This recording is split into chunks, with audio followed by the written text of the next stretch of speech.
મારું નામ ફલક છે. આ વાર્તા મારી છે, મારી જિંદગીની. કદાચ સાંભળનાર વિચારશે કે આવી વાર્તા તો ફક્ત ફિલ્મોમાં જ હોય છે, પણ ના, કેટલીક વાસ્તવિકતાઓ તો અફસાનાથી પણ વધુ પીડાદાયક હોય છે, અને મારી વાસ્તવિકતા તો જાણે એક સતત તીવ્ર પીડાથી ભરેલી હતી. હું નાની હતી ત્યારે જ મમ્મીનું છત્ર અમારા માથેથી ઉઠી ગયું. મને વધારે યાદ નથી, બસ એટલું યાદ છે કે જ્યારે પપ્પાએ મને પોતાની છાતીએ લગાવીને કહ્યું હતું કે હવે તું મારી દીકરી જ નહીં, મારી માં પણ છે. આ વાત મારા દિલ પર હંમેશા માટે એક નિશાન બની ગઈ. હું પપ્પાની આંખનો તારો હતી, મારી દરેક જીદ, દરેક ઈચ્છા એક નજરના ઈશારે પૂરી થઈ જતી. પપ્પાના હાથમાં અજબ શાંતિ હતી જે મારા બધા દુઃખ, મારી બધી ઉદાસીને સમેટી લેતી. ભાઈ મારાથી 2 વર્ષ મોટો હતો. બાળપણમાં અમે ખૂબ ઝઘડતા, ક્યારેક પેન્સિલ માટે તો ક્યારેક સાયકલની વારી માટે, પણ પપ્પાની હાજરી અમને ફરી જોડી દેતી. પપ્પા કહેતા કે તમે બંને મારી આંખો જેવા છો, એકને જો તકલીફ થાય તો બીજી પણ દુઃખ દેવા લાગે છે, અને અમે ફરી હસવા લાગતા. પપ્પાનો કપડાનો ધંધો હતો, નાના પાયે શરૂ થયેલી એક ફેક્ટરી નહીં, બસ એક નાની વર્કશોપ જ્યાં કેટલાક કારીગરો સ્ત્રીઓના સૂટ સીવતા હતા. પણ પપ્પામાં એક અજબ જુસ્સો હતો, દરરોજ મહેનત, દરરોજ ધીરે ધીરે જ પોતાના માર્ગ પર હતી. આમ જ એમનો ધંધો ચાલી નીકળ્યો અને જોતજોતામાં પપ્પા એક સફળ અને અનુભવી વેપારી બની ગયા. ભાઈ મોટો થયો તો પપ્પાએ તેને પોતાની સાથે ધંધામાં લગાવી દીધો. ભાઈ ખૂબ સમજદાર હતો, પણ પપ્પા જેટલો ઈમાનદાર નહીં. હું નોંધવા લાગી હતી કે પપ્પા સાથે તેનું વર્તન હવે બદલાઈ ગયું છે. તે હવે એમની સાથે કોઈને કોઈ વાત પર દલીલ કરવા લાગ્યો હતો, પોતે જ નિર્ણયો લેવા લાગ્યો અને પોતાની વાત જબરજસ્તી તેમના પર થોપી દેતો. ક્યારેક તો પપ્પાની વાતને પણ કાપીને કહેતો કે પપ્પા તમને નવા જમાનાનું નથી ખબર, જે થઈ રહ્યું છે આ બધું મારા રીતે થવા દો. પણ પપ્પા તો પણ ચૂપ રહેતા, કદાચ દીકરાને નારાજ કરવું તેમને મંજૂર નહોતું. પછી જ્યારે ભાઈના લગ્નની વાત ચાલી તો ઘરમાં ખુશીની લહેર દોડી ગઈ. સંબંધ ભાઈની પસંદનો જ હતો અને પપ્પાએ કોઈ પણ દલીલ વગર સંબંધમાં હા ભરી દીધી હતી. મેં પહેલીવાર પપ્પાને થોડા થાકેલા મહેસૂસ કર્યા હતા. કદાચ તેઓ જાણતા હતા કે આ નિર્ણય લાગણીશીલ છે, પણ બુદ્ધિપૂર્વકનો નથી. આમ જ લગ્નનો દિવસ આવી ગયો. તેમના લગ્ન ખૂબ ધામધૂમથી થયા. તે છોકરી થોડી સીધીસાદી હતી. કદાચ મેં શરૂઆતમાં તેને જોઈને એવું જ સમજ્યું અને ભાભીએ આવતા જ બધાના દિલ જીતી લીધા. ખાસ કરીને તે પપ્પા માટે જમવાનું બનાવતી, પપ્પાના પગ દબાવતી, તેમની સાથે બેસીને વાતો કરતી, અને આ બધું જોઈને હું પણ ખુશ હતી કે પપ્પા આ બધાથી ખુશ છે. પણ કેટલાક દિવસો બાદ એક અજબ દ્રશ્ય બનવા લાગ્યું. એવું લાગતું જાણે કે હું ઘરમાં એક મહેમાન છું અને ભાભી ઘરની માલકીન છે. આમ જ ધીરે ધીરે તેમની વાતોમાં કડવાશ આવવા લાગી. પહેલા મહિનાથી ભરેલી વાતો પછી સંપૂર્ણ અવગણના. હવે હું બધું મહેસૂસ કરતી હતી, હું બધું જાણતી હતી, પણ કંઈ કહેવાની જગ્યાએ પપ્પા અવારનવાર મારી તરફ પ્રેમથી જોઈને કહેતા કે મારી દીકરી બધું સહન કરી લે છે, ખૂબ મોટું દિલ છે મારી ફલકનું. એક દિવસ હું રસોડામાં ચા બનાવી રહી હતી તો ભાભી આવી અને જોરથી વાસણ મૂકીને બોલી કે પોતાના કામ પોતે પણ કરી લેજે, અહીં કોઈ નોકરાણી નથી જે તને અહીં ખવડાવે. મેં માથું નમાવી લીધું. દિલ થયું કે ચીસ પાડીને કહું કે આ મારું ઘર પણ છે, પણ કંઈ બોલાયું નહીં. હું મારા રૂમમાં જઈને ઘણી વાર સુધી રડતી રહી. તે રૂમ જેમાં ક્યારેક મારી ફક્ત હસી ગૂંજતી હતી, હવે મારા આંસુ ચૂપચાપ વહી રહ્યા હતા. ત્યારે જ બહારથી પપ્પાનો અવાજ આવ્યો કે જરા ચા પીવડાવી દે દીકરી, અને હું પપ્પાના અવાજ પર આંસુ લૂછીને રસોડા તરફ ચાલવા લાગી. મારો ભાઈ, તે તો જાણે મારી હાજરી જ ભૂલી ગયો હતો. લગ્ન બાદ તે ફક્ત પોતાની પત્નીનો જ પતિ બનીને રહી ગયો. મારો ભાઈ નહીં, પણ પપ્પા સાથે સમય પસાર કરવો હવે મારી આદત બની ગયો હતો. અમે બાપ દીકરી સાથે બેસીને જૂની વાતો કરતા, ચા પીતા, અને તેઓ અવારનવાર મારા માથા પર હાથ મૂકીને કહેતા કે દીકરી, જ્યાં સુધી હું જીવતો છું કોઈ તને કંઈ પણ કહી નહીં શકે. અને આના પર હું વિચારતી કે કાશ આ સમય અહીં જ રોકાઈ જાય અને હું મારા પપ્પાની સામે હંમેશા આમ જ છુપાયેલી રહું. પણ સમય તો તે દુશ્મન છે જે ક્યારેય કોઈની સાંભળતો નથી. જે તેણે નક્કી કરી લીધું હોય છે તે થઈને જ રહે છે. હવે મને પપ્પાના છત્રમાં જીવવાની આદત થઈ ચૂકી હતી. તેઓ મારા માટે એક એવી જગ્યા, એક એવી શાંતિ બની ચૂક્યા હતા જ્યાં હું મારા દરેક દુઃખ, દરેક ફરિયાદને દબાવી દેતી હતી. પણ જેમ જેમ સમય વીતતો ગયો, સગાનવહાલાઓની નજર મારા પર મંડાઈ ગઈ.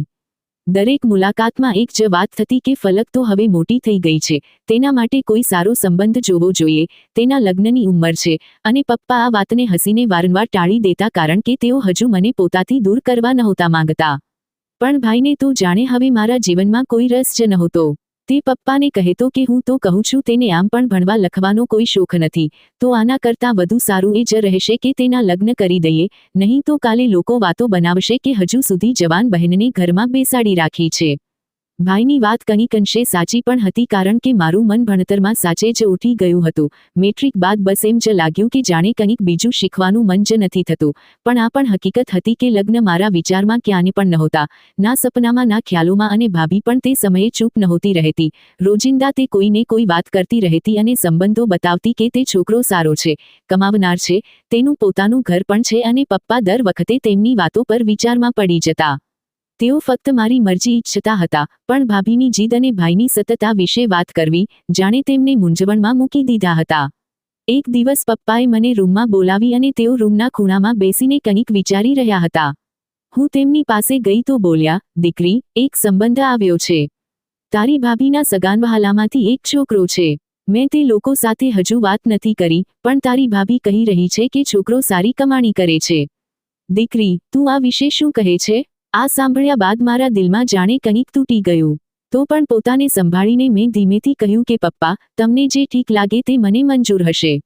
તેમણે મારી તરફ જોયું. તેમની આંખોમાં કંઈક થંભેલું હતું, જાણે તેઓ પણ જાણતા હોય કે આ નિર્ણય ઠીક નથી, પણ તેઓ ચૂપ રહ્યા. થોડા જ દિવસોમાં વાત પણ નક્કી થઈ ગઈ. હું ઘણી હેરાન હતી કે આટલી જલ્દી બધું કેવી રીતે થઈ ગયું છે.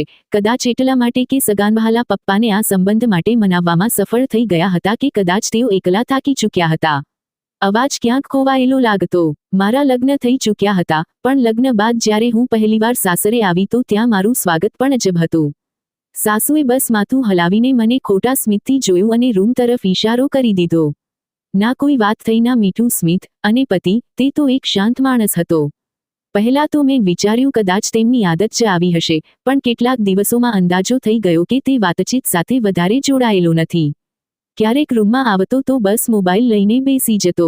હું તેને કંઈ કહેતી તો બસ હા, હું, કે સારું સાંભળવા મળતું. કેટલાક દિવસો બાદ ભાઈનો ફોન આવ્યો. તે હસી રહ્યો હતો અને બોલ્યો, કેમ છે તારા સાસરે? હવે તો નવી જિંદગીની શરૂઆત થઈ ગઈ છે. તેની વાત પર મેં બસ એટલું જ કહ્યું કે હા, ઉપરવાળાનો શુક્ર છે. ભાભીએ ફોન લીધો અને બોલી કે, જોયું, મેં સારો જ છોકરો જોયો હતો તારા માટે. હવે સમયની સાથે સાથે તેની સાથે જોડાણ પણ થઈ જશે, મન લાગી જ જશે. મેં મનોમન વિચાર્યું કે જે દિલને ક્યારેય પૂછવામાં જ નથી આવ્યું તેનાથી કેવી આશા રાખવામાં આવે.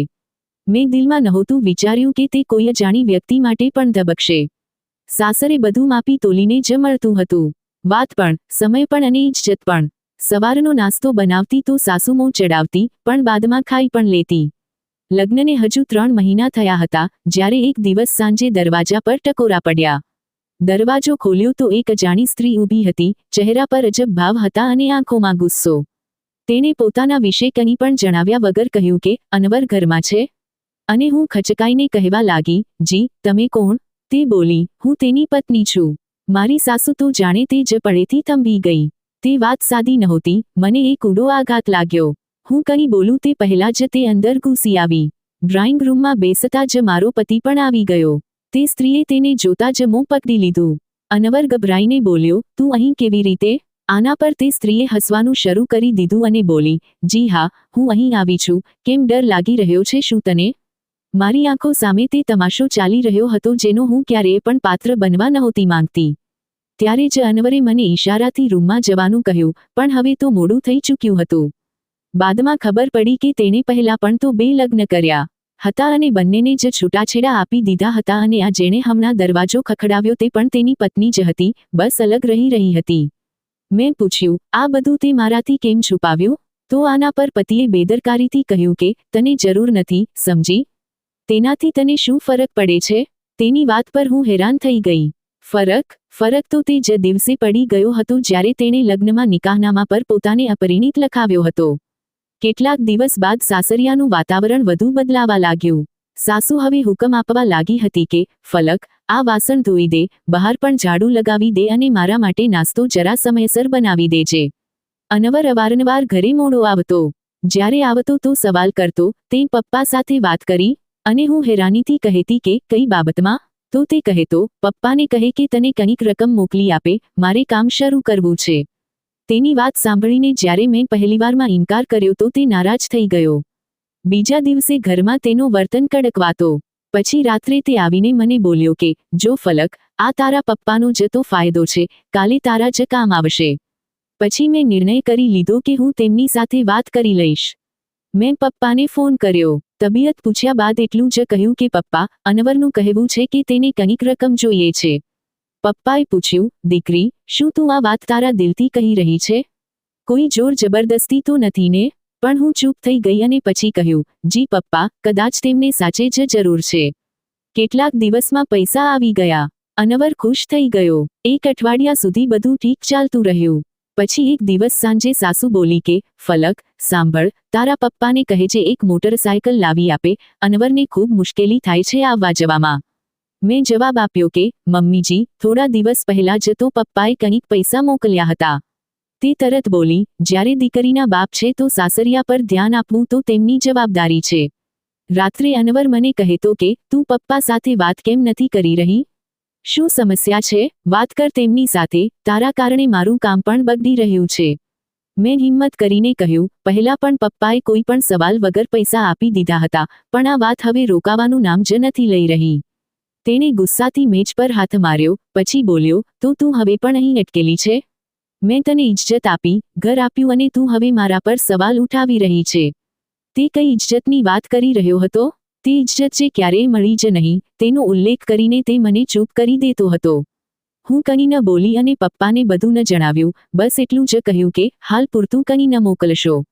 પપ્પાએ વાતને સમજીને હામાં માથું હલાવી દીધું. પણ તેમની શાંતિમાં એક પીડા હતી. મેં મારા ઘરે કંઈ ન જણાવ્યું, કદાચ હું મારા અંદરના તોફાનને દુનિયાથી છુપાવી રહી હતી કારણ કે મને શરમ લાગતી હતી કે મેં પોતે આ નિર્ણય લીધો હતો. સચ્ચાઈ એ હતી કે મારા જીવનની શરૂઆત જૂઠ પર થઈ અને દરરોજ તે શરૂઆત વધુ નબળી થતી જઈ રહી હતી. બધું સહન કરતાં કરતાં 6 મહિના પસાર થઈ ચૂક્યા હતા. એક દિવસ મેં સાંભળ્યું કે અનવર કોઈની સાથે ફોન પર કહી રહ્યો હતો કે, જો આ પણ નકામી નીકળી તો સમય બરબાદ કરવાનો ફાયદો શું હશે? જ્યારે ફોન બંધ થયો તો મેં તેને ધીમેથી પૂછ્યું, શું વાત કરી રહ્યા હતા તમે? આના પર તેણે આંખ ઊંચી કરીને મને જોયું અને બોલ્યો કે, કંઈ નહીં, કામની વાત હતી, તું કેમ સાંભળી રહી છે દર વખતે મારી વાતો? મેં મારું મોં ફેરવી લીધું પણ વિચારમાં તે જ વાત બોલતી રહી કે હવે દરેક નાની વાતમાં મહેણું સામેલ થતું. સવારે નાસ્તામાં મોડું થાય તો ઊંધું સીધું સાંભળવા મળતું. બસ આ જ રહી ગયું હતું, ઘરનું કામ પણ અને મહેણા પણ. સાસુએ હવે એક નવી જ રીત અપનાવી લીધી હતી. તે કહેતી કે, હવે તારા જેવા નસીબ હોય તો આ જ થશે, નિષ્ફળતા એટલે મારા દીકરાનો પીછો નથી છોડી રહી. અત્યાર સુધી ના કોઈ ખુશખબરી છે ના કોઈ આશા. દર મહિને તેમની નજરનો સામનો કરતી તો મારા શરીરને બેજાન કરી દેતી. પછી જ્યારે ડોક્ટર પાસે જવાની વાત આવી તો સાસુએ સખ્તાઈથી કહ્યું કે, હા, ડોક્ટર પાસે જવું જરૂરી નથી, અમે બધું સમજીએ છીએ. મેં શાંતિ ઓઢી લીધી. રોજ પોતાને દિલાસો આપતી કે કદાચ કાલે કંઈક બદલાઈ જશે, પણ કાલ ફક્ત એક બીજો દિવસ બનીને જ રહી જતો. એક દિવસ સાંજે અનવર ઘરે આવ્યો તો ખૂબ ગુસ્સામાં હતો. તે બૂટ ફેંકીને બોલ્યો કે, આજે ફરી વીજળીનું બિલ સમયસર જમા નથી થયું અને તું આખો દિવસ ઘરમાં શું કરતી રહે છે? મેં જવાબ આપ્યો, તમે જ તો કહો છો કે આ બહારના કામ તમારા છે. મારા જવાબ આપવા પર તેણે ઝટકાથી મારો હાથ જોરથી ખેંચીને કહ્યું કે, જીભ ખૂબ ચલાવવા લાગી છે. તેની પકડથી મારી કાંડા પર નિશાન પડી ગયા અને કંઈ ન કહ્યું. રાત્રે રૂમમાં શાંતિ છવાયેલી રહી. સૂતા પહેલા બોલ્યો કે, આવું જ રહ્યું તો તને તારા પિયર પાછી મોકલી દઈશ, નકામી સ્ત્રી. એક દિવસ મોહલ્લાની એક આંટી આવી હતી. હું ચા બનાવીને લઈને ગઈ તો સાસુએ તેમની સામે કહ્યું કે, અમારી વહુએ તો શાંતિની ચાદર ઓઢી લીધી છે, ના હસે છે ના બોલે છે, કદાચ તેના અંદર જ કંઈક ઉણપ છે જેના કારણે આટલી શાંત રહે છે. તે ક્ષણે મેં અનુભવ્યું કે હવે મારી મૌન પણ એક કટાક્ષ બની ગઈ છે. બોલું તો ગેરવર્તણૂકવાળી, ચૂપ રહું તો મૂર્ખ. તે દિવસે રાત્રે અનવરે મને કહ્યું કે મારી માતા કહી રહી હતી કે તારું ફરીથી ચેકઅપ કરાવવું જોઈએ. તે ઈચ્છે છે કે સમસ્યા જાણી શકાય. મને એવું લાગ્યું કે જાણે કોઈએ મારા ગળા પર છરી મૂકી દીધી હોય, પણ અવાજ ન નીકળ્યો. ફક્ત એટલું જ પૂછ્યું કે, અને તમે શું ઈચ્છો છો? તેણે મોબાઈલ પર જ નજર જમાવતા કહ્યું કે, જો આવું જ રહ્યું તો કદાચ મારે પણ આવું જ કરવું પડશે. મેં આકાશ તરફ જોયું જાણે ત્યાં કોઈ જવાબ છુપાયેલો હોય. સૂતા પહેલા મારી સાસુ રૂમમાં આવી અને કહ્યું કે, તારા પપ્પાને કહ્યું હતું કે દીકરીને બધું જ આપીને મોકલે, પણ અહીં તો બધું જ ખાલી છે. મેં મારું મોં બીજી તરફ ફેરવી લીધું. તે બોલી, યાદ રાખજો, જો ઘરમાં બાળકો ન થયા તો તારા પપ્પાના ઘરે પાછી જઈશ. ક્યારેક વિચારતી હતી કે કાશ બીમારી થઈ જાત તો કદાચ કોઈ સહાનુભૂતિ બતાવત, પણ સ્વસ્થ હોવા હોવા છતાં દરરોજ બીમાર જેવી જ લાગતી હતી. મેં પપ્પાને એકવાર ફોન કર્યો ફક્ત એ કહેવા માટે કે બધું બરાબર છે. તે બોલ્યા, અવાજ સાંભળીને લાગી રહ્યું છે કે બરાબર નથી. મેં જવાબ આપ્યો, બસ થાકી ગઈ છું પપ્પા. તો તેમણે ધીમેથી કહ્યું કે દીકરી, જો ક્યારેક થાક કરતાં બોજ વધી જાય તો કહેજે જરૂર. છુપાવતી નહીં, પણ મેં તો તેમને કહ્યું જ નહીં. ઘણીવાર એવું થયું કે રાત્રે જ્યારે બધા સૂઈ જાય તો હું છત પર જઈને ફક્ત આકાશને જોતી રહેતી. હું વિચારતી શું ખરેખર આકાશ નીચે બધા માટે જગ્યા હોય છે? કારણ કે મને તો મારા પોતાના જ ઘરમાં જગ્યા ઓછી લાગવા માંડી હતી. તે સવાર બાકીના દિવસો જેવી જ હતી. બસ ફરક એટલો હતો કે શરીરનો દરેક ભાગ દુખી રહ્યો હતો. ચહેરા પર નીલ અને દિલ પર એક વધુ ડાઘ. મેં અરીસામાં મારી જાતને જોઈ. આંખો સૂજેલી હતી અને મૌન પાકું થઈ ચૂક્યું હતું. નીચેથી સાસુનો અવાજ આવ્યો કે નાસ્તો બની ગયો છે. આ હજુ પણ રડવાનો શોખ બાકી છે? મેં આંખોમાં પાણીના છાંટા માર્યા અને દુપટ્ટો ઓઢ્યો. પછી નીચે ઉતરી ગઈ. હાથ બળી રહ્યો હતો, પણ ઝૂલો બળ્યો નહોતો. વાસણોના અવાજ વચ્ચે દિલ વારંવાર કહેતું હતું કે પપ્પા પાસે જતી રહે. બસ હવે નહીં. તે જ સાંજે મેં એક બેગમાં થોડો સામાન રાખ્યો. હાથ ધ્રુજી રહ્યા હતા પણ પગ મજબૂત હતા. અનવરે દરવાજા પર જ મને રોકી લીધી અને કહ્યું કે ક્યાં જઈ રહી છો? મેં આંખોમાં આંખો નાખીને કહ્યું કે પપ્પા પાસે. આના પર તે હસતા હસતા બોલ્યો કે બરાબર છે, જા ખુશીથી જા અને તેમને કહી દેજે કે હવે તું પાછી નહીં આવે. દરવાજો મારી પાછળ બંધ થયો, પણ એવું લાગ્યું કે જાણે કોઈ કેદખાનાનો દરવાજો તૂટી ગયો હોય. પપ્પાના ઘરે પહોંચી તો સાંજ થઈ ચૂકી હતી. તેમણે દરવાજો ખોલ્યો. મને જોઈને ચોંકી ગયા. તેમણે પૂછ્યું, શું થયું ફલક? બધું બરાબર તો છે ને? અને મેં ફક્ત એટલું જ કહ્યું કે અત્યારે મારે કંઈ સાંભળવું નથી, કંઈ કહેવું નથી, બસ તમારી પાસે જ રહેવું છે. તેમણે દરવાજો બંધ કરી દીધો. મને અંદર લઈ ગયા અને સોફા પર બેસાડી દીધી અને બોલ્યા, બેટા, હવે કોઈ વાત ન જણાવ. હું પોતે જ બધું સમજી ગયો છું. તું મારી પાસે છે. આ જ સુકૂનની વાત છે. બીજા દિવસે પપ્પા મને પોતાના એક ઓળખીતા વકીલ પાસે લઈ ગયા.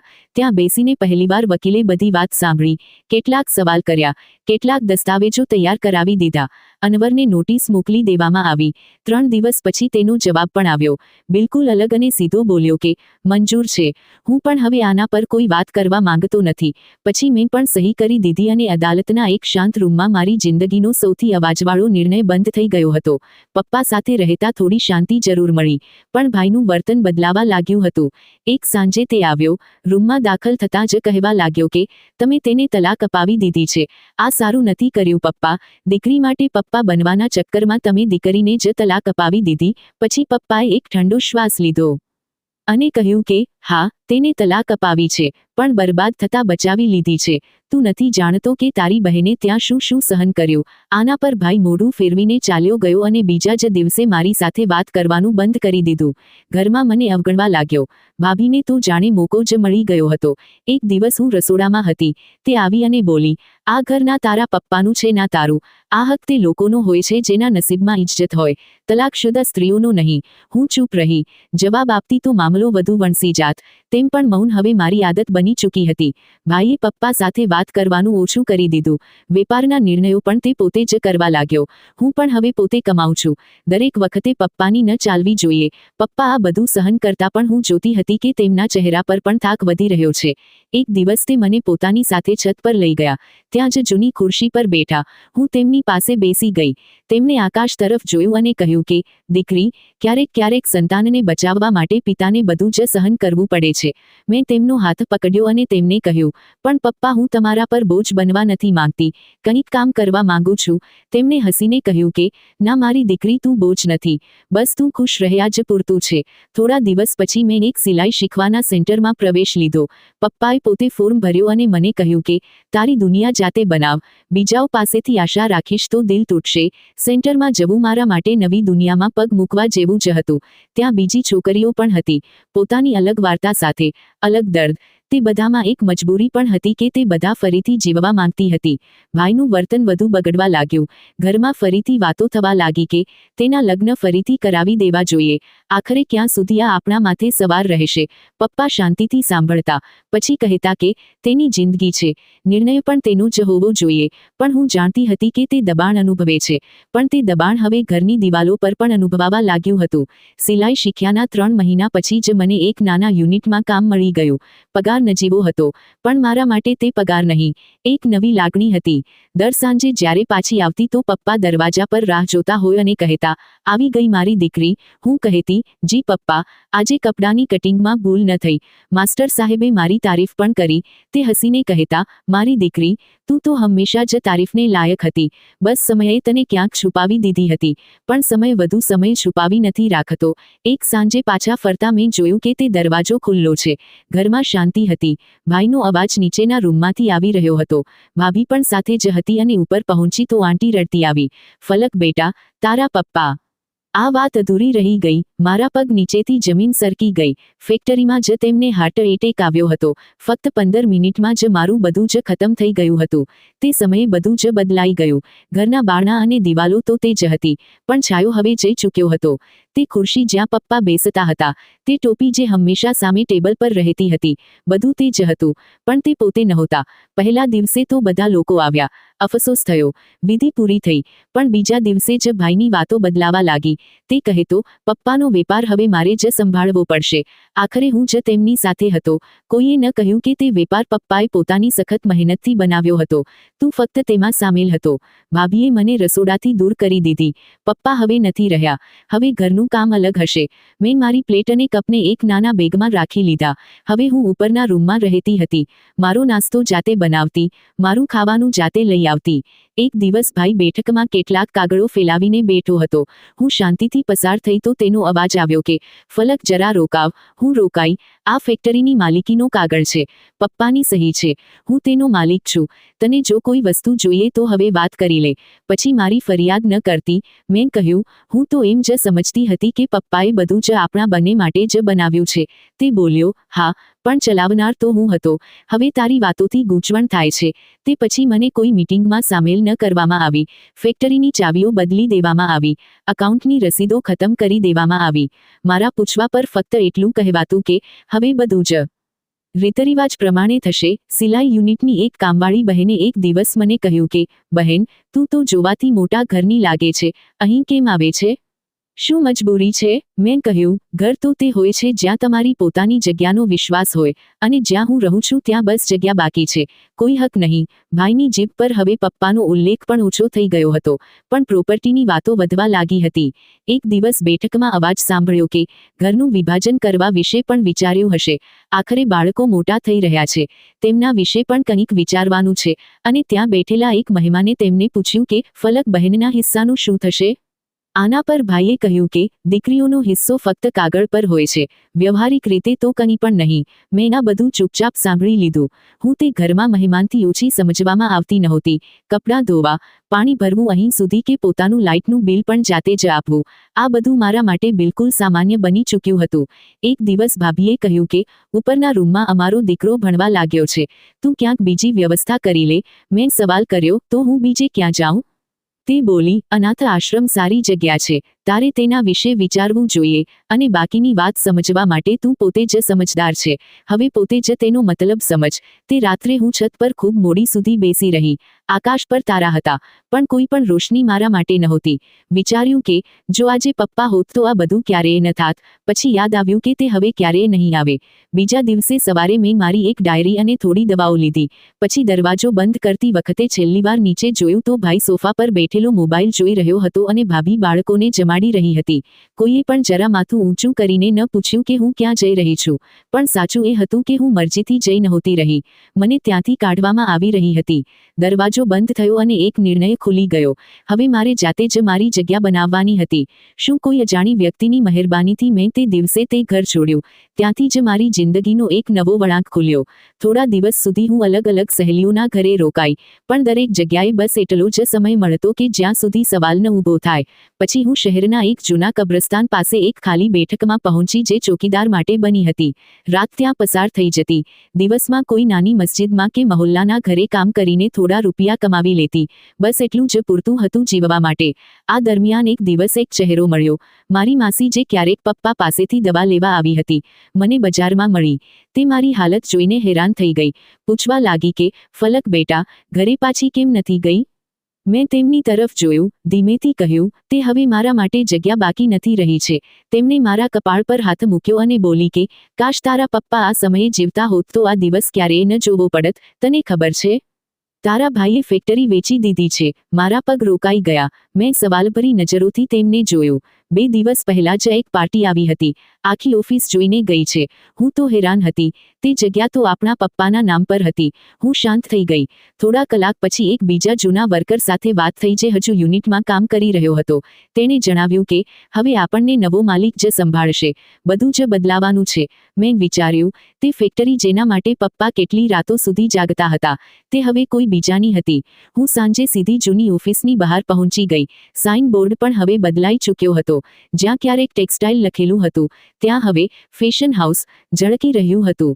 એક વર્કરે જણાવ્યું કે તમારા ભાઈ સાહેબ કહી રહ્યા હતા કે દુબઈમાં એક મોટો સેટઅપ શરૂ કરવાનો છે. તેના માટે બધું વેચી દીધું. તે રાત્રે હું ફરીથી કબ્રસ્તાનના એક ખૂણામાં જઈને બેઠી. ત્યાં તે જ શાંતિ હતી જે મારા દિલમાં હતી. 2 દિવસ પછી એક સ્ત્રી સાથે મારી વાત થઈ. ભાભીએ એક સહેલી દ્વારા મારી સાથે વાત કહેવડાવી કે હવે તારી વ્યવસ્થા ક્યાંક બીજી કરી લે. પાછા આવવાની જરૂર નથી. અમે લોકો ઘર પણ વેચી રહ્યા છીએ. હવે અમે દુબઈ જઈ રહ્યા છીએ. મેં જવાબ મોકલાવ્યો કે મારા હિસ્સાનું શું થશે? તેના પર જવાબ મળ્યો કે શું સાબિતી છે કે તારો પણ તેમાં કોઈ હિસ્સો છે? બધી મિલકત તો તારા ભાઈના જ નામે હતી. પપ્પાએ પોતાની જિંદગીમાં જ લખાવી દીધું હતું. આ સાંભળીને હું તો ચકરાઈ ગઈ. આખી જિંદગી પપ્પા કહેતા રહ્યા કે આ બધું તમારા બંનેનું જ છે.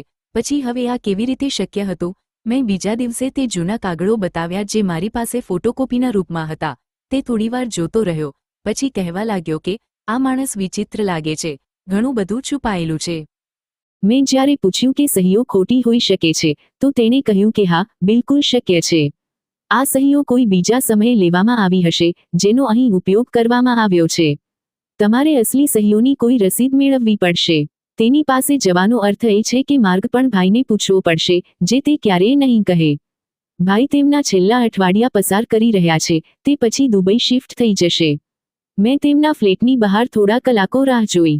જ્યારે ભાઈ બહાર આવ્યા તો હું તેમની સામે આવી. મેં કહ્યું કે મારે તમારી સાથે વાત કરવી છે, ફક્ત 2 મિનિટ. તેણે સરસરી રીતે મારી તરફ જોયું. પછી કહ્યું કે મારી પાસે સમય નથી. તો પછી કાગળ પર લખીને આપી દો કે તે સહીઓ તમે ખોટી રીતે ઉપયોગ કરી છે. પછી ન તો સમય આપવો પડશે, ન તો અંતરાત્મા સાથે લડવું પડશે. તેણે કહ્યું કે કયો ભાગ? પપ્પાએ તેમની જિંદગીમાં બધું મારા નામે કરી દીધું હતું. તમને જે મળ્યું તે પૂરતું નથી? મેં કહ્યું કે મને કંઈ મળ્યું નથી અને જે તમને મળ્યું છે તે પણ કદાચ તમારું નહોતું. ભાભી બોલ્યા, ફલક, તું હજુ પણ પાછળ જ છે. અમને છોડી દે. અમે અમારી નવી જિંદગીની શરૂઆત કરવા જઈ રહ્યા છીએ. અને મેં એક જ વાત કહી કે જિંદગી એ નથી હોતી જે બીજાને બરબાદ કરે. જિંદગી તો એ હોય છે જે માણસ પોતે જ સવારી લે છે. ભાઈએ એક પળ માટે કંઈક કહેવા માંગ્યું, પછી ચૂપ રહ્યા. તે ચૂપકીદી એક ગુનેગારની છેલ્લી શાંતિ જેવી હતી. બીજા દિવસે મેં કોર્ટમાં એક અરજી આપી. વકીલે કહ્યું કે આ કેસ લાંબો ચાલી શકે છે, પરંતુ ઓછામાં ઓછું હવે કાગળી યુદ્ધ બરાબર થશે. મને જીત કરતાં વધારે ન્યાયની જરૂર હતી. તે ફેક્ટરી, તે ઘર, ભલે મારું કંઈ પણ ન નીકળતું, પણ ઓછામાં ઓછું એટલું તો નક્કી થઈ ગયું હતું કે સત્ય શું હતું. કોર્ટમાં જમા કરાવીને હું લાચાર રહેતી. મારી ચૂપકીદી વધુ સ્પષ્ટ થઈ ગઈ. હવે કોઈ દરવાજો એવો નહોતો બચ્યો જેના પર મારા ખખડાવવા પર મારું હૃદય ધ્રુજ્યું ન હોય. પહેલા એક સહેલીની જગ્યા મળી, પછી કહ્યું કે ઘરે થોડા દિવસો પસાર કર્યા, પરંતુ જેવો જ તેમને ખબર પડી કે મેં કેસ કર્યો છે, તેમનો વ્યવહાર બદલાવા લાગ્યો. લોકો કહેવા લાગ્યા, અમે આવા લોકોને અમારા ઘરમાં નથી રાખતા. ફલક, અમને માફ કરજો. તે દિવસ હતો જ્યારે મેં દરવાજો પાછળ છોડી દીધો અને કોઈને કંઈ કહ્યું નહીં. બસ સીધી કબ્રસ્તાન તરફ ચાલવા લાગી, જ્યાં પપ્પા સૂતા હતા. હું તેમની કબર પાસે ગઈ, ત્યાં બેસી ગઈ. સૂરજ તીવ્ર થઈ રહ્યો હતો. ચારે બાજુ સન્નાટો હતો. મારી સાથે ફક્ત એક બેગ હતી અને અંદર તે ડાયરી જેમાં હું બધું લખતી રહેતી હતી, જે મારી જીભ પર ન આવતું હતું. પપ્પા બધું છોડી ગયા, તે ભાઈ જેને હંમેશા પોતાની નજીક રાખ્યો. હું જાણે પથ્થરની શિલા પર ટેકો લગાવીને બેસી ગઈ હતી. રાત થઈ ગઈ. ઠંડી હવાઓ ચાલવા લાગી. માટીની સુગંધ મારા બાળપણની જેમ અંધારામાં ભરાઈ ગઈ. મારી આંખ લાગી ગઈ હતી. આખી રાત પછી જાણે આંખો જાતે જ બંધ થઈ ગઈ. સવારે આંખ ખોલી તો સામે એક થાળી રાખેલી હતી. તેમાં ગરમ પરાઠા, ચાનો કપ અને સાથે એક પરચી પણ હતી. હું જોઈને હેરાન થઈ. આસપાસ કોઈ નજર આવી રહ્યું નહોતું. પરચી પર સ્પષ્ટ લખેલું હતું કે તારો બાપ તારી સાથે છે. મેં આસપાસ નજર દોડાવી. ત્યાં કોઈ પણ હાજર નહોતું. એક પળ માટે લાગ્યું કે કદાચ કોઈ મારું શુભેચ્છક છે, કદાચ કોઈ જાણકાર છે. મેં કંઈ ખાધું નહીં, બસ પાણી પીને બેસી ગઈ. દિવસ પસાર થયો અને મેં કબરો પાસે બેઠા બેઠા સૂરજને ઢળતા જોયો. એક છોકરી કબરો પર ફૂલ રાખવા આવી તો મેં તેને રોકીને પૂછ્યું કે બેટા, સવારે અહીં કોઈ આવ્યું હતું? તેણે નામાં માથું હલાવ્યું. ના, અમે તો રોજ સાંજે આવીએ છીએ. સવારે અહીં કોઈ હોતું નથી. બીજી રાત્રે ફરી એવું જ થયું. હું થાકીને સૂઈ ગઈ અને સવારે આંખ ખુલી તો ફરી એકવાર તાજો નાસ્તો અને પરચી હાજર હતી. ચિંતા ન કર, તું એકલી નથી. હવે મારા દિલમાં સવાલો પેદા થવા લાગ્યા. આ કોણ છે? રોજ કોણ આવીને મારા માટે ખાવાનું રાખી જાય છે? આ પરચીઓ કોણ છોડે છે? ત્રીજા દિવસે મેં નિર્ણય કર્યો કે સુવાનો ઢોંગ કરીશ. રાત સુધી જાગતી રહી અને જેવું અંધારું ઘેરું થયું તો હું કબર પાસે સૂઈ ગઈ. આંખો બંધ કરી લીધી, પરંતુ દિલ ઝડપથી ધડકી રહ્યું હતું. લગભગ 1 કલાક પછી પગલાંના ધીમા ધીમા અવાજ સંભળાયા. કોઈ ધીમેથી નજીક આવી રહ્યું હતું. મારા દિલનો અવાજ બહાર આવી રહ્યો હતો. પગલાં અટકી ગયા. પછી હળવી ખનક સંભળાઈ, જાણે વાસણ જમીન પર મૂકવામાં આવી રહ્યા હોય. મેં આંખો થોડી ખોલીને જોયું. એક વૃદ્ધ માણસ સફેદ સલવાર કમીજમાં, માથે ટોપી અને ચહેરા પર લાંબી સફેદ દાઢી. અંધારામાં તેમનો ચહેરો પૂરી રીતે નજર આવી રહ્યો નહોતો, પરંતુ પપ્પા જેવો જ હતો. તેમણે ખાવાનું રાખ્યું, પાણીની બોટલ રાખી, પરચી રાખી અને પાછા વળી ગયા. હું ધીમેથી તેમની પાછળ પાછળ ચાલવા લાગી. તે કબ્રસ્તાનના એક ખૂણામાં બનેલા એક જૂના મકાન તરફ આગળ વધ્યા. દરવાજો ખુલ્લો હતો. તે અંદર દાખલ થયા અને દરવાજો બંધ કરી દેવામાં આવ્યો. મેં આગળ વધીને દરવાજો ખખડાવ્યો. થોડા સમય પછી દરવાજો ખુલ્યો. તે જ વૃદ્ધ માણસ સામે હતા. તેમણે મને જોઈ અને પછી ધીમેથી કહ્યું, આવી જા દીકરી. તને આવવાની જરૂર નહોતી, પણ કદાચ તારે જાણવું હતું કે હું કોણ છું. હું અંદર દાખલ થઈ અને અંદર એક સાદો ઓરડો, એક ખાટલો, થોડા વાસણ અને એક જૂની કબાટ હતી. મેં પૂછ્યું, તમે કોણ છો? મારો અવાજ ધ્રુજી રહ્યો હતો. તે હસ્યા, હું અમજદ છું. તારા પપ્પાનો જૂનો મિત્ર. તું બહુ નાની હતી જ્યારે મેં છેલ્લીવાર તને જોઈ હતી. તારા પપ્પાએ એક સમયે મારી બહુ મદદ કરી હતી. હું એક ગંભીર બીમારીનો દર્દી બની ગયો હતો. તે સમયે બધાએ મારો સાથ છોડી દીધો હતો, પરંતુ તારા પપ્પાએ મારો હાથ પકડી લીધો અને મારી સારવાર કરાવી. ખાવાનું આપ્યું, દવાઓ લાવ્યા. હું હેરાન થઈને ઊભી રહી. જ્યારે હું પાછો આવ્યો તો સાંભળ્યું કે તારા પપ્પા હવે નથી રહ્યા. પછી મેં તને કબર પાસે બેઠેલી જોઈ તો હું પોતાને રોકી શક્યો નહીં. હું ઈચ્છતો તો તને મારા ઘરે બોલાવી લેતો, પણ હું ઈચ્છતો હતો કે તું પોતે આવે, પોતા પર ભરોસો કરે. હું ચૂપ રહી. આંખોમાંથી આંસુ વહેવા લાગ્યા. આ ઘર ખાલી છે અને હવે તારું છે. મેં તેને તારા નામે કરાવી દીધું છે. તને હવે કોઈ બેઘર કરી શકશે નહીં. અને તે જ હાથ જેમણે મને મારી ખોવાયેલી જગ્યા પાછી આપી. મારા દિલમાં પહેલીવાર શાંતિ અનુભવી. જાણે પપ્પાએ મને ફરીથી પોતાની જગ્યામાં લઈ લીધી હોય. આજે મેં લાંબી ઊંઘ લીધી અને પહેલીવાર ડર વગર સૂઈ. બીજા દિવસે સવારે જ્યારે હું ઉઠી તો તે જ ચાદર મારા ઉપર હતી જે રાત્રે અમજદ ચાચાએ મને આપી હતી. ઊંઘ પહેલા મેં જૂની ડાયરી કાઢીને પપ્પાના નામે કંઈક લખ્યું હતું, પરંતુ તે વાત અધૂરી છોડી દીધી. કદાચ એટલે કે જે સવાલ લખવા માંગતી હતી તેનો જવાબ મળી ચૂક્યો હતો. અમજદ ચાચાએ નાસ્તો તૈયાર કરી લીધો. સાદું ખાવાનું, જેવું ક્યારેક પપ્પા પણ સવારે સવારે જાતે બનાવતા હતા. મેં તેમની સામે જોયા વગર પૂછ્યું કે તમે કેટલા દિવસથી મારી પાછળ આવી રહ્યા હતા? તે શાંતિથી થાળી મારી સામે મૂકતા બોલ્યા કે જે દિવસે પહેલીવાર તું તારા પપ્પાની કબર પાસે બેઠી હતી તે દિવસથી મેં તને જોઈ.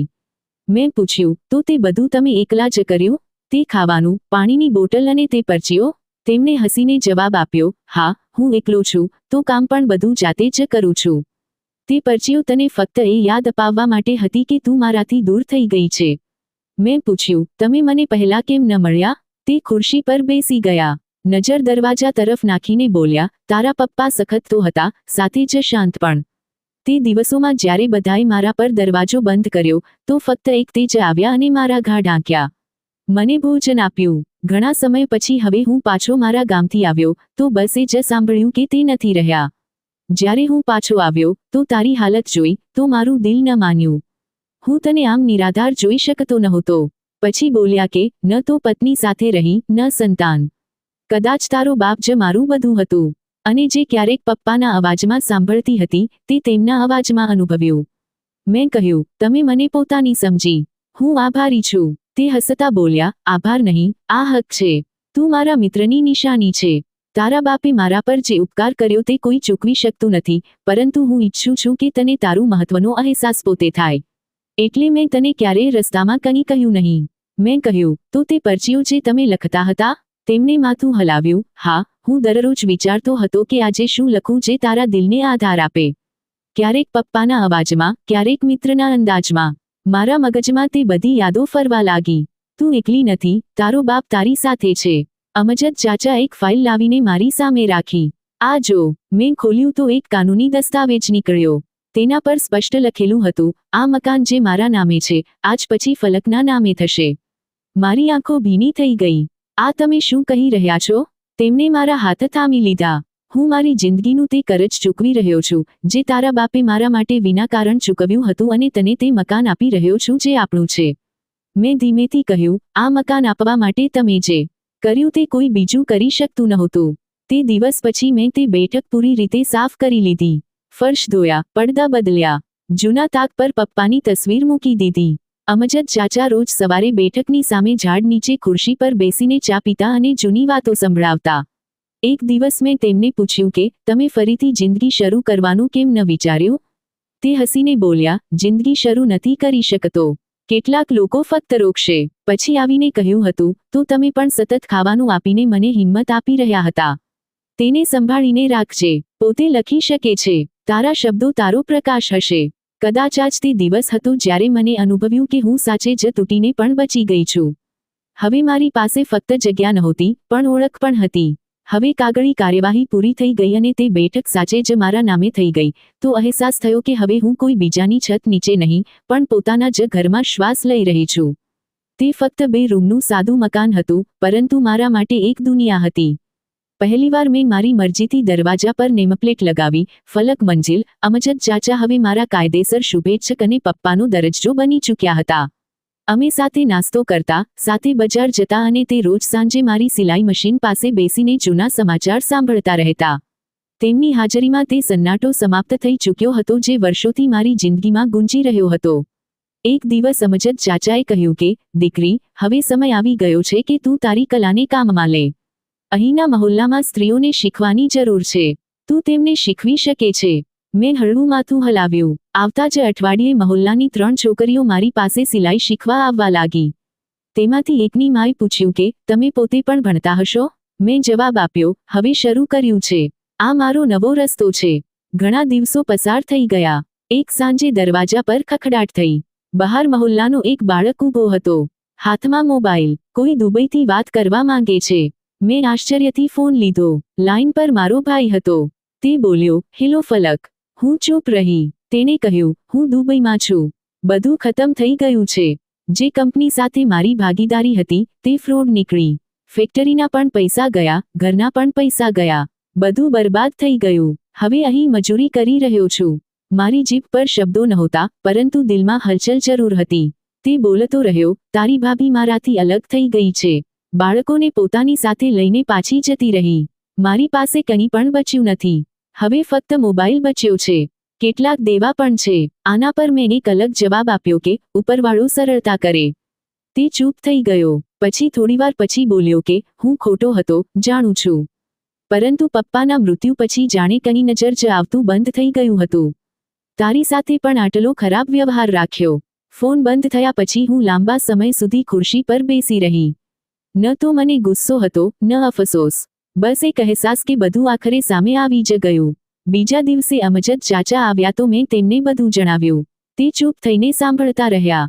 પછી બોલ્યા, ઉપરવાળાએ તને સમય પહેલા જ ઘણું બધું બતાવી દીધું છે દીકરી, કે તું સમય પર સંભાળી શકે. મેં કહ્યું કે, હવે દિલમાં નફરત નથી, બસ એક નિર્ણય છે.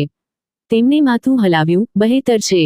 પણ જો તે પાછો આવે, તો તે જાણી લે કે હવે હું પહેલાવાળી ફલક નથી રહી. થોડા દિવસો પછી મારી સિલાઈ શીખવાના ગ્રુપમાં છોકરીઓ પણ વધી ગઈ. હવે 5 છોકરીઓ સામેલ થઈ ગઈ હતી. તે સાંજે આવતી અને 1-2 આસપાસની ગલીઓમાંથી કંઈક કામ પણ આવવા લાગ્યું. એક સ્ત્રીએ કહ્યું કે, તમારા કપડાની સિલાઈની સાથે સાથે તમારી ઇજ્જત પણ મોટી થાય છે. આ વાત મારા માટે દુનિયાની સૌથી મોટી કિંમત હતી. એક સાંજે દરવાજા પર ફરીથી તે જ બાળક આવ્યો. શું તમારો કોલ છે? દુબઈથી ફોન આવ્યો છે. જ્યારે ચાચાએ ઉઠાવ્યો, અવાજ આવ્યો, ફલક, હું પાછો આવી રહ્યો છું. થોડા દિવસમાં શહેરમાં આવી જઈશ. માથું છુપાવવાની જગ્યા નથી. બસ એટલું જાણું છું કે જે છત નીચે જન્મ્યો હતો તે છત હવે નથી રહી. મેં કોઈ વાત કહ્યા વગર કહ્યું કે હવે આવી રહ્યા છો 1 અઠવાડિયા પછી.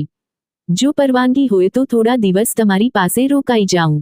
મેં થોડા સમય વિચાર્યું, પછી જવાબ આપ્યો કે આ મારું નહીં, અમજદ ચાચાનું ઘર છે. જો તે ઈચ્છે તો આવી શકો છો. પછી ફોન બંધ થયો અને અમજદ ચાચાએ મારી તરફ જોયું. તો તું તેને પાછો આવવા દઈશ? મેં કહ્યું, હા, કારણ કે હવે હું એટલી નબળી નથી અને માફી તે તો હંમેશા મોટું દિલ માંગે છે. અમજદ ચાચા બોલ્યા, તું હવે સાચે જ મોટી થઈ ગઈ છે. મારા ચહેરા પર એક સ્મિત ફેલાઈ ગયું. એક બપોરે દરવાજા પર હળવો ખખડાટ થયો. અમજદ ચાચા ખુરશીથી ઉઠ્યા. હું સિલાઈ મશીન પર કામ કરી રહી હતી. તે પાછા આવ્યા તો તેમની સાથે તે ઊભો હતો જે વર્ષો પહેલા મને પોતાના દરવાજેથી કાઢી ચૂક્યો હતો. ભાઈની હાલત બદલાઈ ગઈ હતી. વાળ વિખરાયેલા, ચહેરા પર ડાઘ અને આંખોમાં તે નમી જે મેં ક્યારેય જોઈ જ નહોતી. હાથમાં ફક્ત એક બેગ હતી અને કપડાં સ્પષ્ટ જણાઈ રહ્યા હતા કે સફર સીધો નિરાશા તરફથી આવ્યો છે. તેણે જીવતવતાથી મારી સાથે વાત કરી. ફલક, મેં તેને જોયો, પરંતુ કોઈ ખુશી બતાવી નહીં. અમજદ ચાચાએ એક તરફ થઈને કહ્યું, અંદર આવી જા, તડકો તીવ્ર છે. ભાઈએ રૂમમાં પગ મૂક્યો, પરંતુ અંદર અટકી ગયો. પછી શાંતિને તોડવા માટે કંઈ બોલ્યો નહીં. થોડા સમય પસાર થયા. પછી તેણે નજર ઉઠાવીને કહ્યું કે ફલક, હું માફી માંગવા આવ્યો છું. બધું ઉલટું થઈ ગયું છે અને હવે તારા સિવાય કોઈ બચ્યું નથી. મેં શાંતિથી અમજદ ચાચા તરફ જોયું. તે સમજી ગયા અને બહાર ચાલ્યા ગયા. ભાઈએ બેસતા જ કહેવાનું શરૂ કરી દીધું કે દુબઈમાં બધું ખતમ થઈ ગયું. જે પાર્ટી પર ભરોસો કર્યો તે પૈસા લઈને ગાયબ થઈ ગઈ. ભાભીએ તલાક લઈ લીધો. બાળકો પોતાના માયકેમાં ચાલ્યા ગયા. મેં ઘણા દિવસો રસ્તાઓ પર પણ પસાર કર્યા, મજૂરી કરી. પછી નિર્ણય કર્યો કે પાછો આવીને બધું માંગી લઉં જેનાથી મેં દૂરતા બનાવી હતી. મેં સવાલ નહોતો કર્યો, બસ સાંભળી રહી હતી.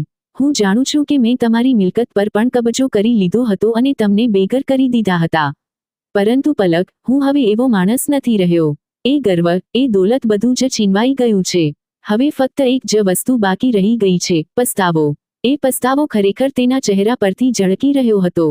પરંતુ હું જાણતી હતી કે પસ્તાવો માફીની દલીલ નથી, માફીનો દરવાજો હોય છે જે હંમેશા ખુલ્લો રહે છે. તમે બધું સહન કર્યું, મેં કંઈ જ ન પૂછ્યું. તે પોતે જ બોલતા ગયા કે તમારી ભાભી પણ જતી રહી અને મેં પણ પાછળ ફરીને ન જોયું. પરંતુ આજે જ્યારે દુનિયાએ મને એકલો કરી દીધો છે, ત્યારે યાદ આવ્યું કે જેને આપણે કમજોર સમજીએ છીએ તે જ હકીકતમાં સૌથી વધુ મજબૂત હોય છે. મેં એક ઊંડો શ્વાસ લીધો કે આ ઘર અમજદ ચાચાનું છે. મેં તેમના આશ્રય હેઠળ અહીં જગ્યા મેળવી છે. તેમની મંજૂરી વિના હું કંઈ કહી ન શકું. તે જ વખતે અમજદ ચાચા દરવાજા પર આવી ગયા, જાણે બધું જ સાંભળી ચૂક્યા હોય. પલક, જે માણસ સાચું બોલી રહ્યો હોય તેના માટે દરવાજો બંધ ન હોય. મેં તને મારું ઘર આપ્યું, હવે તારા નિર્ણયનો સમય છે. મેં ભાઈની તરફ જોયું કે અહીં જગ્યા છે. મેં તરત જ કહ્યું કે જે કહો તે મંજૂર છે અને કોઈને હક નથી કે મારા ભૂતકાળને એક તીર બનાવી દે. તમે અહીં રહી શકો છો, પરંતુ નિર્ણયો મારા નહીં તમારા હોવા જોઈએ. પોતાને સાબિત કરો, ચાચાનો ભરોસો પાછો મેળવો અને જો ખરેખર બદલાઈ ગયા છો તો તે પોતે તમને અપનાવી લેશે. ભાઈની આંખો ભરાઈ આવી. તે ઝૂકીને બોલ્યો કે હું દરેક શરત માનવા તૈયાર છું, બસ તમે દરવાજો ખોલી દીધો, તે જ મારા માટે ઘણું છે. બીજા દિવસે તે ઘરના નાના નાના કામોમાં મદદ કરવા લાગ્યો. અમજદ ચાચાએ તેને તેની જરૂરિયાતના કામ આપ્યા અને સમય પર પછી જોઈશું કે આગળનું પગલું શું છે. ભાઈએ કોઈ વાંધા વગર બધું જ કર્યું. સાંજે ચાચાએ મને કહ્યું કે બદલાયેલા ચહેરાને પરખવો મુશ્કેલ હોય છે. જે પોતાને બદલે છે તે ક્યારેય જઈ શકતો નથી. હવે તે દરરોજ સાંજે મારી સાથે સિલાઈ યુનિટની બહાર બેસતો અને આવનારી છોકરીઓ માટે દરવાજો ખોલતો. એક છોકરીએ એક દિવસ કહ્યું કે તમારા ભાઈ ખૂબ સારા માણસ છે. મેં માથું હલાવ્યું. હા, તેના માટે દરવાજો ખોલ્યો હતો, પરંતુ તેની મહેનત જ તેને અંદર રાખતી હતી. એક દિવસ ભાઈ મારી પાસે આવ્યો અને કહ્યું કે હું તમને કંઈક પાછું આપવા માંગુ છું. તે કાગળ જેના પર નકલી સહી કરાવી હતી તે મારી પાસે છે. જો તમે ચાહો તો તે બધું તમારું નામ થઈ શકે છે. મેં નરમાશથી જવાબ આપ્યો કે હવે તે વસ્તુઓની જરૂર નથી. જે શાંતિ આ નાના ઘરમાં મળી છે તે કોઈ ફેક્ટરીમાં ન મળી શકે. તેણે કહ્યું કે ઓછામાં ઓછું તમારે તે સહીઓ જોવી તો જોઈએ, જેથી તમે જાણી શકો કે સત્ય શું હતું. મેં કહ્યું કે હું જાણું છું કે સત્ય શું હતું. પપ્પા સાથે જે તમે કર્યું તે માફ કર્યું, પરંતુ ભૂલવું મારા વશમાં નથી. બસ એટલું જાણી લો કે તમે હવે ફક્ત ભાઈ છો, માલિક નહીં. અમજદ ચાચાએ અમારી વાત સાંભળી અને હસીને બોલ્યા કે જે સંબંધ ફરીથી જોડાય તેને દરરોજ સજાવવો પડે છે. તમે બંનેએ તે પહેલું પગલું તો ઉઠાવી લીધું છે. તે દિવસે સાંજે મેં બારી ખોલી અને પહેલીવાર ભાઈને બેઠકમાં છોડને પાણી આપતા જોયો. તે હાથ જે નિર્દયતાથી ક્યારેક મને ધક્કો મારી ચૂક્યા હતા, આજે નરમાશથી માટીને સજાવી રહ્યા હતા અને મેં જાણી લીધું કે કદાચ માફીનો દરવાજો ફક્ત બીજાઓ માટે નહીં, પોતાના માટે પણ ખોલવો પડે છે. સવારનો પ્રકાશ ધીમે ધીમે આંગણામાં પ્રસરી રહ્યો હતો. નાના છોડ જેને મેં થોડા મહિના પહેલા જ લગાવ્યા હતા, હવે તેમનો કદ વધી ચૂક્યો હતો. ભાઈ પાણી આપી રહ્યો હતો અને અમજદ ચાચા પણ ખાટલા પર બેસીને છાપા વાંચી રહ્યા હતા, જેને તે દિવસો અને મહિનાઓના હિસાબે ભેગા કરતા હતા. મેં દરવાજા સાથે લાગેલી દિવાલ પર એક નવી નેમપ્લેટ લગાવી, પલકના નામનો હુનરનો ઘર. આ ફક્ત સિલાઈ શીખવાની જગ્યા નહોતી, અહીં તે છોકરીઓ આવતી હતી જેને આ દુનિયા નકામી અને કમનસીબ સમજતી હતી. એકે પતિથી છૂટાછેડા લીધા હતા, બીજીને સાસરિયાઓએ લૂંટી હતી, ત્રીજીનો પિતા તેની કારણે મૃત્યુ પામ્યો. પરંતુ તે અહીં આવીને પોતાને હળવી મહેસૂસ કરવા લાગતી હતી. સાંજે જ્યારે બધી છોકરીઓ પાછી જતી રહી, મેં છત પર ચડીને જૂની ચાદર ફેલાવી જેના પર પપ્પાની વાતો થતી હતી. હવે ચાદર પર તડકાની નમી અને પ્રકાશ એક ચમક મહેસૂસ થતી હતી. અમજદ ચાચા ઉપર આવ્યા, હાથમાં એક જૂનો પત્ર હતો. આ તારા પપ્પાએ મારા માટે લખ્યો હતો. જ્યારે તું નાની હતી, તેણે મને આ વાત કહી હતી કે સમય આવ્યે આ સાચા હાથમાં આપી દેજો. તે વાત કેટલી મોટી હતી. મેં પત્ર ખોલ્યો. પપ્પાના સ્પષ્ટ અક્ષરો હતા કે મારી દીકરી જો ક્યારેય એકલી રહી જાય તો તેને પોતાની સમજજો. તે ફક્ત મારી નહીં તમારી પણ છે. મેં ધીમેથી કહ્યું કે તમે તમારું વચન નિભાવ્યું છે ચાચા. તે હસતા જોવા લાગ્યા. આ વખતે પાછળથી ભાઈનો અવાજ આવ્યો, પલક, એક ક્ષણ મળી શકે છે? હું નીચે ઉતરી. તે રસોડાના દરવાજા પર ઊભો હતો, હાથમાં એક નાનો લાકડાનો બોક્સ હતો. આ પપ્પાના રૂમમાં રાખેલો રહેતો હતો. મેં ક્યારેય ખોલ્યો નથી, કદાચ તમે જ ખોલવાને લાયક છો. મેં તેની પાસેથી તે બોક્સ લીધો અને અંદરથી એક જોડ પપ્પાનો રૂમાલ અને એક કાગળ પણ નીકળ્યો. તે કાગળ પર લખેલું હતું કે હું મારી સંતાનોમાં ભેદભાવ કરતો નથી, પરંતુ છતાં પણ તે મૌન રહ્યા. ફક્ત દીકરી જ હોઈ શકે છે. મારી પલક મારા પછી પણ પોતાના જ પગલાં પર ચાલશે, મને ખાતરી છે. અને મેં તે જ સમયે કાગળને છાતી સરસો ચાંપી લીધો. અને પછી એક ક્ષણ બાદ ભાઈની તરફ જોયું. શું તમે આ પહેલા ક્યારેય વાંચ્યો હતો? તે બોલ્યો, ના, જો વાંચી લીધો હોત તો કદાચ બધું એવું ન થયું હોત જેવું થઈ ગયું છે.